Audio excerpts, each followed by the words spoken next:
عبد الرزاق حمد الله الذي دخل كبديل صنع الهدف الثاني وسجل الهدف الثالث.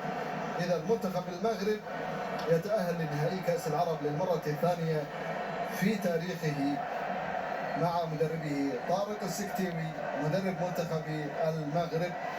ومنتخب الإمارات يودع البطولة في دور نصف النهائي بعد لعب معظم اللقاءات على مستوى عالي. واجه المنتخبات الكبيرة، تأهل عن طريق أدوار المجموعات، ووصل إلى الدور ربع النهائي، لعب مباراة كبيرة أمام منتخب الجزائر بطل النسخة الماضية من كأس العرب، ولعب الآن مع منتخب المغرب. واجه المنتخبات الأقوى على مستوى المنتخبات العربية المشاركة في بطولة كأس العرب. دعونا نعيش هذه الأجواء مع فرحة لاعبي منتخب المغرب وجماهير المغرب الحاضرة بكثافة في استاد خليفة الدولي بعد هذا الانتصار.